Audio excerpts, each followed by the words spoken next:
24th May, 1941.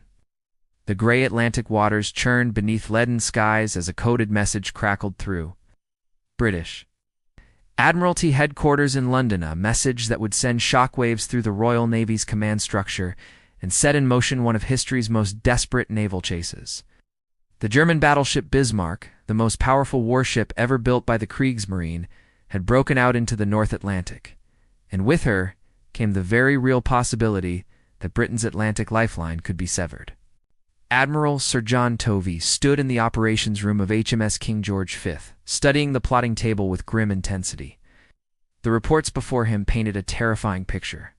Bismarck displaced over 50,000 tons, mounted 8 15-inch guns, and possessed armor plating so thick that conventional naval gunfire might prove ineffective. Her sister ship Tirpitz remained a menacing presence in Norwegian waters, but Bismarck now roamed free, accompanied by the heavy cruiser Prinz Eugene, hunting for the convoys that kept Britain alive. The strategic implications were staggering. If Bismarck reached the convoy routes unimpeded, she could potentially sink hundreds of thousands of tons of merchant shipping before the Royal Navy could concentrate sufficient force to stop her. Britain, already strangled by U-boat warfare, faced the prospect of starvation and economic collapse. Prime Minister Winston Churchill understood this threat intimately and had issued a simple, uncompromising directive to the Admiralty: sink the Bismarck. The British response mobilized virtually every available capital ship. HMS Hood, pride of the Royal Navy and the largest warship in the world, steamed north with the newly commissioned battleship Prince of Wales. The battlecruisers Repulse and Renown repositioned to guard potential escape routes. Aircraft carriers Victorious and Ark Royal prepared their squadrons. From Scapa Flow to Gibraltar, the machinery of British naval power ground into motion with singular purpose. According to naval historian Ludovic Kennedy's comprehensive account in Pursuit, the chase and sinking of the Bismarck, the German operation, codenamed Rheinebong, represented Admiral Erich Raeder's bold gambit to demonstrate that surface raiders could still dominate maritime warfare in an age increasingly defined by air power and submarines. Yet for all the steel and firepower Britain marshaled, and one critical factor remained: finding Bismarck in the vast emptiness of the Atlantic Ocean proved nearly impossible. Reconnaissance aircraft from coastal commands swept endless sectors of gray water, their crews straining tired eyes against wind and spray. Cruisers maintained patrol lines across potential transit routes. Intelligence officers pored over decrypted signals, piecing together fragments of German communications. 23rd May had brought the first confirmed sighting. A British cruiser patrolling the Denmark Strait, that narrow passage between Iceland, Iceland, and Greenland, spotted 2 massive warships emerging from Arctic mists. The sighting report reached Admiral Tovey within hours, and Hood and Prince of Wales immediately altered course to intercept. What followed would become one of the Royal Navy's darkest moments, and would transform this naval chase into a mission of vengeance that demanded Bismarck's destruction at any cost. 24th May, 1941. 05:52 hours. The morning light filtering through scattered clouds illuminated a scene of mechanical violence that would scar the Royal Navy's collective memory for generations. HMS Hood, symbol of British naval supremacy for 2 decades, steamed directly toward Bismarck and Prince Eugene at 28 knots, her massive 15-inch guns elevated and ready. Beside her, Prince of Wales struggled to keep formation, her crew still working through mechanical teething problems that plagued her hasty commissioning. Vice Admiral Lancelot Holland commanded from Hood's bridge. His battle plan straightforward: close the range quickly to minimize the time. British ships remained vulnerable to plunging fire shells arcing downward that could penetrate deck armor rather than striking heavy belt armor on the hull's sides. Hood's horizontal protection was her Achilles heel, known vulnerability that dated to her First World War design, when naval architects underestimated the ranges at which modern battleships would exchange fire. At 05:53 hours, Bismarck's forward turrets erupted. 8 15-inch shells screamed across the Denmark Strait at over 1,600 miles per hour. Seconds later, Prince of Wales' guns joined the fight, followed by Hood's thunderous broadside. The battle raged at a range of 25,000 yards over 14 miles, with shells crossing the distance in approximately 30 seconds. Towering columns of water erupted around the warships as near misses hurled tons of seawater skyward. The German gunnery proved devastatingly accurate. Bismarck's fifth salvo, perhaps the sixth, accounts very achieved what every British naval officer feared. At 0600 hours, a 15-inch shell, possibly from Bismarck, possibly from Prinz Eugen's 8-inch guns, struck Hood between her mainmast and after funnel. What happened next unfolded in horrifying slow motion for the 1,418 men aboard. A massive explosion tore Hood apart, her after-magazine spaces containing hundreds of tons of cordite propellant, for her guns detonated in a cataclysmic fireball that observers described as a colossal red and orange mushroom cloud rising hundreds of feet into the Arctic air. The blast literally broke Hood's back. Her bow and stern sections lifted skyward at impossible angles, and within 3 minutes the pride of the Royal Navy disappeared beneath the gray waves. From Prince of Wales, barely 700 yards away, sailors watched in paralyzed horror. A Hood's crew of 1,418 men, only 3 survived: ordinary signalman Ted Briggs, able seaman Bob Tilburn, and midshipman William Dundes, plucked from the freezing water by the destroyer HMS Electra. Alas. The loss represented not merely a tactical defeat but a psychological earthquake that rippled through Britain's naval establishment. Prince of Wales, now the sole capital ship engaging to enemy warships, fought on with desperate courage despite her untested systems failing repeatedly. Her quadruple gun turrets jammed, hydraulic systems malfunctioned, and civilian technicians still aboard worked frantically to clear stoppages, even as German shells straddled the battleship. One shell penetrated her bridge, killing or wounding nearly everyone present. Captain John Leach, wounded but conscious, made the agonizing decision to break off action and withdraw under smoke. Yet Prince of Wales had struck Bismarck 3 times. One shell ruptured fuel tanks, contaminating hundreds of tons of fuel oil and leaving a telltale slick across Bismarck's wake. More critically, another shell penetrated forward, causing flooding that forced Admiral Gunther Lütjens to reduce speed and abandon the planned breakout into the convoy lanes. This seemingly minor damage would prove catastrophic for the German battleship's ultimate fate. 24th May, 1941, 1400 hours. In London, Winston Churchill sat in the cabinet war rooms, cigar clenched between his teeth, absorbing reports of Hood's destruction with barely contained fury. The loss struck deeply not merely strategically, but emotionally. Hood had represented British naval invincibility, and her annihilation in mere minutes demonstrated that the Royal Navy's technological edge had narrowed dangerously. Churchill's famous directive echoed through Admiralty corridors with renewed urgency: sink the Bismarck. Nothing else matters. Admiral Tovey aboard King George V grasped the enormity of his challenge. Bismarck had vanished into the Atlantic's vastness after the Denmark Strait battle, her exact course unknown. The ocean offered infinite hiding places, and if Lütjens reached French ports like Brest or Saint-Nazaire, Bismarck would gain U-boat protection and Luftwaffe air cover, making any attack suicidal. Time was bleeding away, measured in nautical miles as Bismarck steamed towards safety. The Royal Navy's response involved orchestrating a maritime dragnet unprecedented in scale. Force H under Admiral James Somerville sailed north at maximum speed from Gibraltar, led by the battlecruiser Renown and the aircraft carrier Ark Royal. The battleship Rodney, escorting a convoy westbound to America, reversed course and raced to intercept.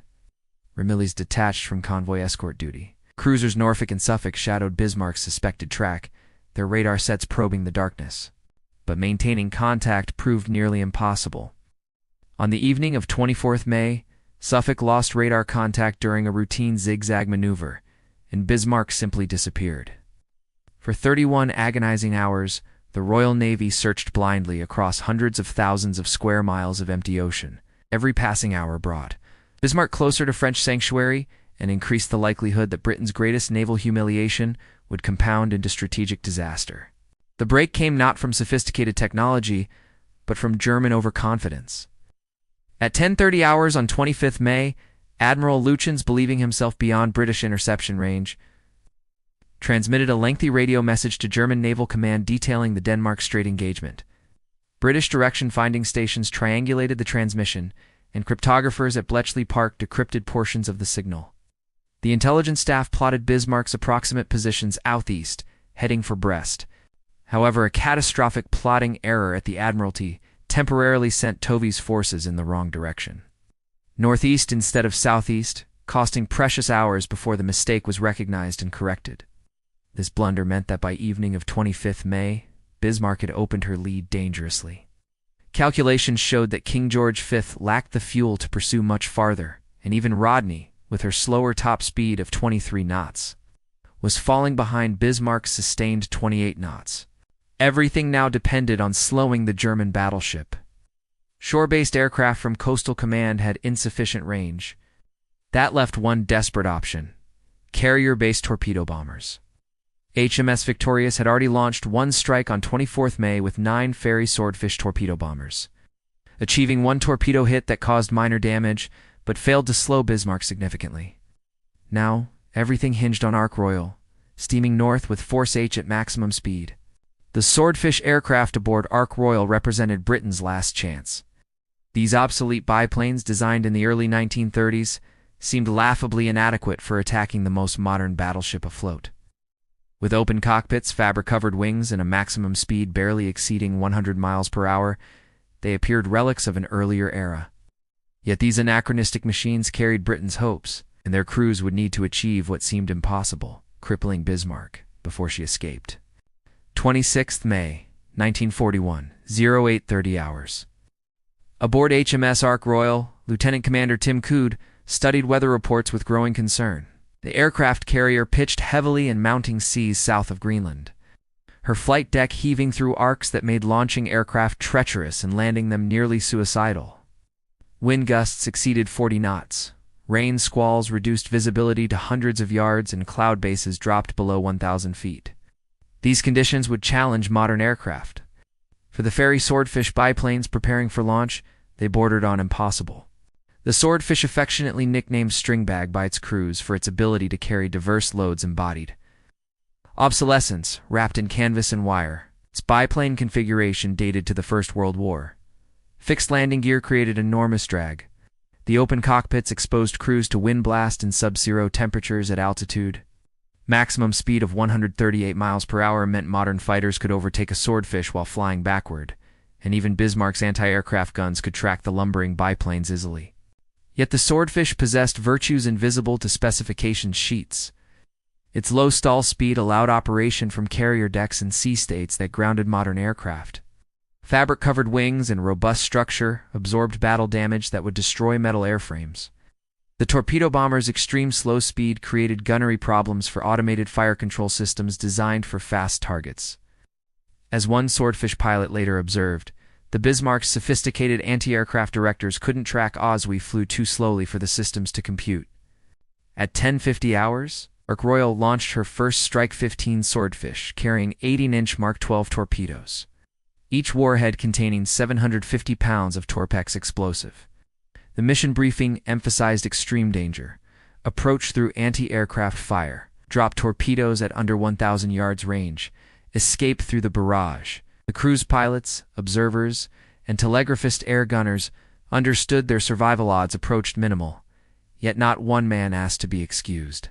The strike force navigated through deteriorating weather, her compasses swinging wildly in magnetic anomalies near Greenland, cloud layers forcing them down to wave-top height where salt spray coated windscreens, and observers struggled to distinguish sea from sky. After 90 minutes of flying, the Swordfish spotted a warship through rain squalls and immediately commenced their attack, only to discover, to their horror, that they were attacking HMS Sheffield, a British cruiser shadowing Bismarck. The mistake stemmed from Ark Royal's operations room failing to inform the strike leader that Sheffield had been detached to maintain contact with Bismarck. 11 torpedoes dropped toward the friendly cruiser. Its captain threw his ship into violent, evasive maneuvers, while frantically signaling the aircraft to cease attack.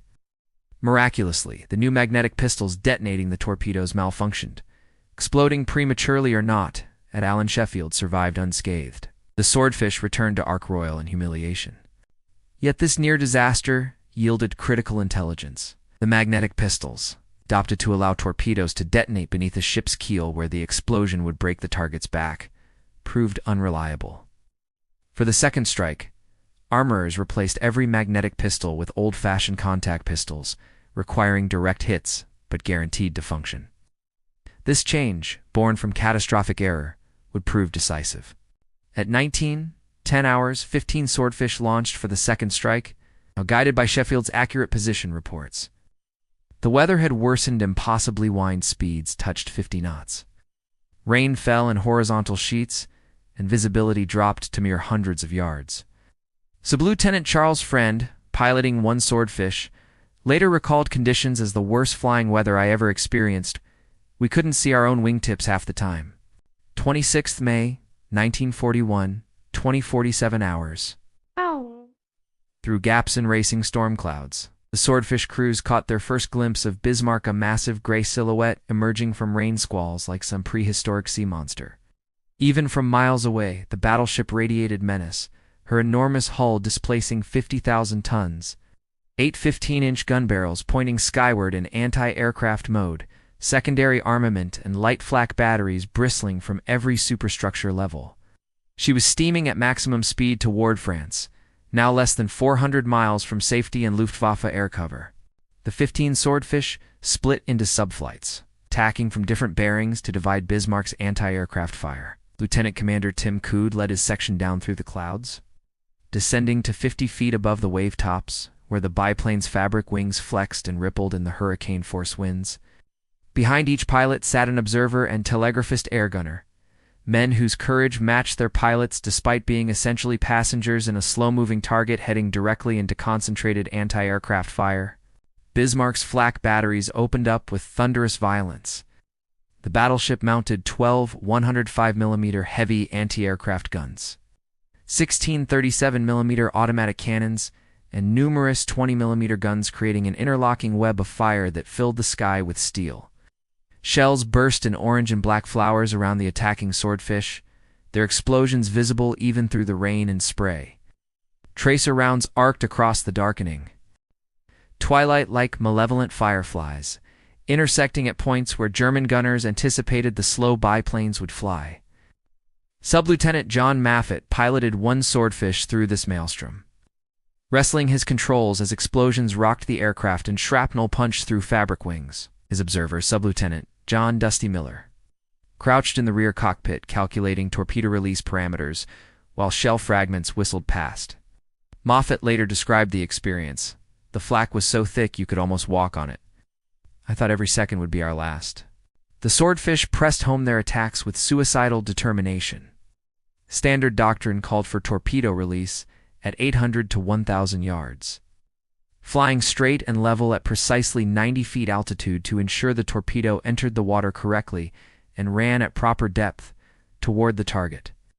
These requirements meant flying directly into Bismarck's guns for agonizing minutes, while maintaining perfect course and altitude, no evasive action, no deviation, just steady flight toward the inferno. Several torpedoes struck Bismarck amidships, their warheads exploding against belt armor designed to withstand such weapons. The detonations created spectacular columns of water but inflicted minimal damage to the battleship's immune zone. Protected by 12-inch steel plates, proved impervious to 18-inch torpedoes. German damage control parties reported flooding localized to outer compartments, easily contained and pumped. Admiral Lutyens, monitoring the attack from Bismarck's bridge, likely permitted himself a moment of satisfaction. His ship had weathered the British aerial assault and continued racing toward France. Then, at approximately 21:15 hours, one torpedo, likely dropped by Sub-Lieutenant Moffett's aircraft, struck Bismarck's stern. The explosion occurred far from the armored belt, hitting an area where armor thickness reduced dramatically. The 18-inch torpedo's 750 pounds of torpex detonated against Bismarck's rudders and steering gear, transmitting shockwaves through mechanical systems never designed to absorb such punishment. In Bismarck's steering compartment, located far aft and below the waterline, the torpedo's shockwave caused catastrophic damage. The rudders jammed at 12 degrees to port, stuck in a turn. Hydraulic systems ruptured. Backup systems failed. Damage control parties worked frantically to regain steering control. But the explosion had warped machinery and shattered control linkages beyond immediate repair. Within minutes, the terrible reality became apparent. Bismarck could no longer steer. The battleship began circling helplessly, her enormous bulk turning in wide arcs despite her engine's attempts to counter the jammed rudder. Engineering officers tried everything, varying propeller speeds between shafts, stopping and reversing engines, even attempting to manually unlock the rudders from inside the flooded steering compartment, where sailors worked waist-deep in freezing water and total darkness. Nothing succeeded. Bismarck, the most powerful warship afloat, had been transformed from a deadly predator into helpless prey by a single torpedo delivered by an obsolete biplane. 26th May, 1941, 2300 hours. Aboard Bismarck, the mood transformed from confident determination to dawning horror as the full implications of the steering damage became clear. Admiral Gunther Lütjens gathered his senior officers in the operations room, where plotting tables showed their position with brutal clarity less than 400 nautical miles from Brest. But without steering, those miles might as well be 4,000. The battleship wallowed in heavy seas, her bow pointing generally northward toward the pursuing British fleet rather than eastward toward salvation. Captain Ernst Lindemann, Bismarck's commanding officer, reviewed damage reports with his chief engineer. Divers had entered the flooded steering compartment multiple times, working in pitch darkness with water temperature barely above freezing, attempting to manually shift the jammed rudders. Each attempt failed. The torpedo's explosion had caused structural damage beyond the repair capabilities available at sea. Theoretically, if Bismarck could reach Brest, dockyard workers with proper equipment might restore steering in weeks. But reaching Brest required functioning rudders, a circular impossibility. Lütjens drafted a message to German Naval Command, its words matter of fact but containing unmistakable finality. "Ship unmaneuverable. We will fight to the last shell. Long live the Fuhrer." The transmission reached Grand Admiral Erich Raeder in Berlin, who immediately grasped that Rheinübung, Germany's bold surface raider operation, had transformed into a death sentence for Bismarck's 2,200-man crew. Raeder ordered every available U-boat to converge on Bismarck's position, though he knew submarine speeds made timely arrival unlikely. The Luftwaffe promised air cover at first light, but darkness and distance meant Bismarck faced the night alone. Destroyers from the British 4th Flotilla, led by Captain Philip Vian, aboard HMS Cossack, closed for torpedo attacks through the stormy darkness. These smaller warships, displacing barely 2,000 tons compared to Bismarck's 50,000, darted in and out of rain squalls, launching torpedoes from point-blank range before Bismarck's secondary batteries could respond effectively. Throughout the night, British destroyers pressed home, attack after attack.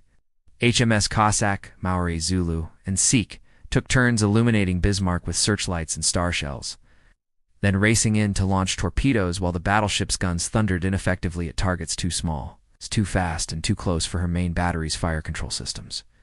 Several torpedoes struck home, though most hit Bismarck's armored belt and caused minimal additional damage beyond adding to crew exhaustion and psychological stress. Aboard the British ships, sailors watched Bismarck's desperate situation with mixed emotions. Professional admiration for the battleship's fighting spirit wrestled with memories of Hood's destruction and the knowledge that this floating steel fortress had sent 1,418 British sailors to freezing deaths just 2 days earlier. The cruiser Norfolk, which had shadowed Bismarck since the Denmark Strait, maintained her vigil through the night, her radar operators tracking the crippled battleship's painful attempts to maintain any semblance of control. Admiral Tovey aboard King George V monitored reports from the destroyers while calculating fuel states for his capital ships. The chase had consumed vast quantities of fuel oil, and several vessels would soon reach the point where they must turn back or risk running dry before reaching British ports. Rodney, her elderly engine straining, still steamed toward the morning's battle position. The battleship had departed the Clyde for a refit in America, but her captain, Frederick Dalrymple Hamilton, voluntarily diverted to intercept Bismarck despite having civilian workers and their families aboard. In Bismarck's crew spaces below decks, young sailors wrote letters to families they would never see again.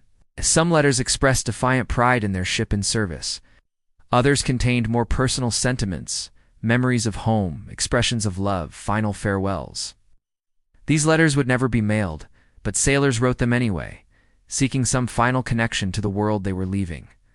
The ship's Lutheran pastor conducted services in various compartments, his words offering whatever comfort faith could provide to men who knew dawn would bring death. Weather forecasters predicted the storm would moderate by morning, allowing clear visibility for the final battle. For Bismarck's crew, this represented particularly cruel fate. dying not in fog or rain that might have obscured British gunfire, but in clear conditions where enemy battleships could employ their full gunnery accuracy against a nearly stationary target. The night stretched endlessly, each hour marked by destroyer torpedo attacks and the ship's futile attempts to maneuver on engines alone. 27th May, 1941, 08:47 hours. The storm had passed during the night, leaving the Atlantic surface corrugated with long, oily swells beneath clearing skies. Visibility extended to over 15 nautical miles, perfect gunnery conditions. Admiral Tovey approached in King George V with Rodney and company, their respective crews at action stations, gun crews having consumed what passed for breakfast at their battle positions hours earlier. Every man understood this morning's work, the execution of Bismarck. From Tovey's perspective, sentiment had no place in the coming battle. Bismarck represented not merely an enemy warship, but an existential threat to Britain's survival. Hood's destruction had demonstrated what happened when German naval engineering confronted Royal Navy tradition. This morning would restore that balance through overwhelming force applied without mercy. Tovey positioned his battleships to catch Bismarck between their broadsides, establishing a crossfire that would subject the German battleship to shells from multiple bearings. Bismarck's silhouette emerged from the morning haze still, magnificent despite her ordeal. Her lines speaking to German engineering excellence even as she wallowed helplessly in the swells. Her main batteries remained operational. Her magazines still held hundreds of 15-inch shells and her crew prepared to sell their lives dearly. Captain Lindemann addressed his men one final time via the ship's communication system. "We will fight until our guns are destroyed and our colors still fly." At 08:47 hours, Rodney opened fire from 25,000 yards. Her 9 16-inch guns, the largest caliber in the Royal Navy, sent shells weighing 1 ton each, screaming across the distance. King George V joined moments later, her 10 14-inch guns, adding to the barrage. The British battleships had every tactical advantage: functional steering, full-speed capability, undamaged fire control systems, and a target that could barely maneuver. What followed became less a battle than a systematic destruction. Bismarck's forward turrets responded immediately, her gunnery officers demonstrating the skill that made German naval artillery feared worldwide. Her first salvo straddled Rodney's shells, landing both short and over, the classic gunnery bracket indicating the next salvo would likely hit. But that next salvo never achieved accuracy. A 16-inch shell from Rodney struck Bismarck's forward superstructure, penetrating deep into the ship before exploding. The blast destroyed primary fire control systems, killing or wounding dozens of men and transforming Bismarck's gunnery from precision instrument to desperate approximation. The cruisers Norfolk and Dorsetshire closed from the flanks, adding their 8-inch guns to the bombardment. Shells rained on Bismarck from every compass point, overwhelming her defensive systems through sheer volume of fire. Within 30 minutes, both forward turrets fell silent, turrets' barrels drooping toward the deck after internal explosions. Bruno turret jammed after hits destroyed its training mechanisms. After turrets continued firing sporadically, but without fire control direction, their shells splashed randomly across empty ocean. The assault intensified beyond anything naval warfare had previously witnessed.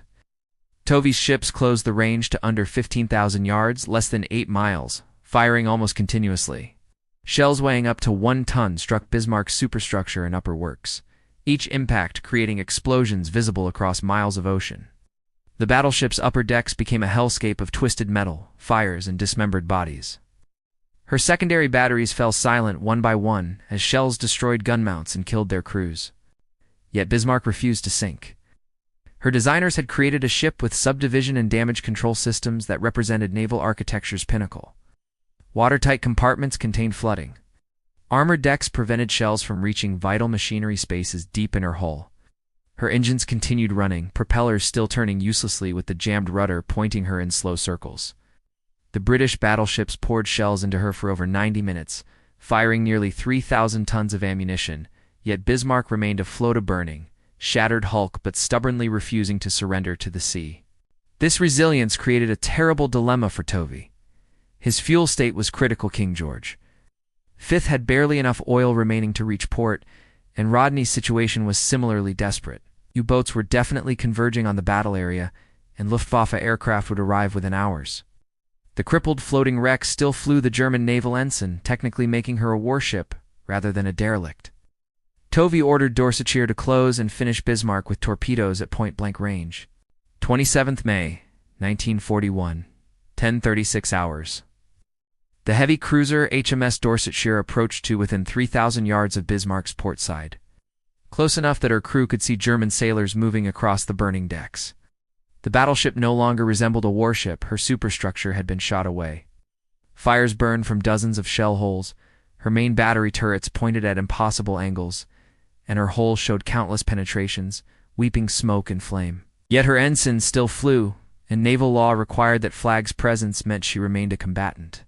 Captain Benjamin Martin ordered Dorsetshire's torpedo crews to firing positions. The cruiser launched 2 torpedoes from her port tubes, both striking Bismarck's port side below the waterline.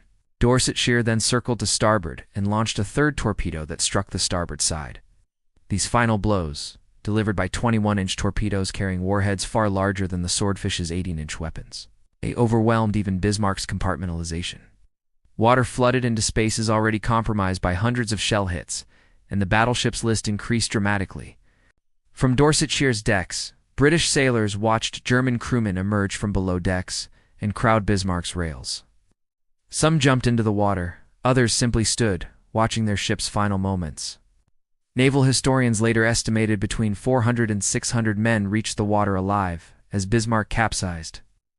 Captain Lindemann was reportedly seen on the bridge as the ship rolled, having chosen to go down with his command.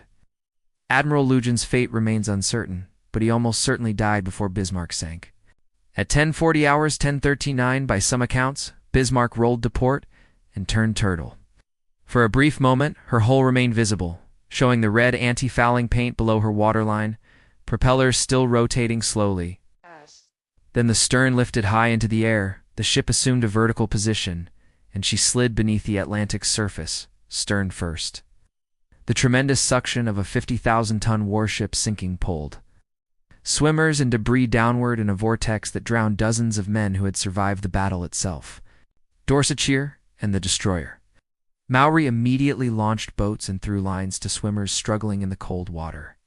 British sailors pulled German survivors aboard, wrapping them in blankets and providing hot tea despite having been mortal enemies minutes earlier.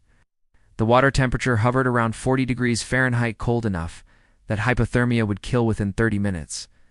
Rescue operations continued for approximately an hour before Dorsetshire's captain warned of possible U-boat contacts, ordered the rescue suspended and ships to withdraw at maximum speed. This decision condemned hundreds of German sailors to death by exposure and drowning. Of Bismarck's crew of 2,206 men, only 115 survived, 111 rescued by Dorsetshire and Maori, 3 by the German weather ship Sachsenwald, and 1 by a U-boat days later. The casualty rate exceeded 94%. Making Bismarck's loss one of naval history's worst disasters in terms of lives lost from a single ship.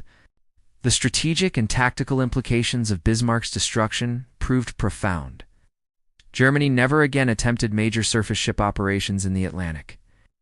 Tirpitz, Bismarck's sister ship, spent the war as a fleet in being tied to Norwegian fjords, where she posed a theoretical threat but never engaged Allied forces decisively. The Kriegsmarine's focus shifted entirely to U-boats, abandoning Retter's vision of surface raiders dominating commerce warfare. Hitler, furious at the Bismarck disaster, largely lost interest in capital ships, eventually ordering them decommissioned. For Britain, revenge for Hood had been achieved, but at enormous cost, not merely the fuel and ammunition expended, but the psychological toll of losing the Royal Navy's symbol. The battle confirmed that naval warfare's character had fundamentally changed. Air power,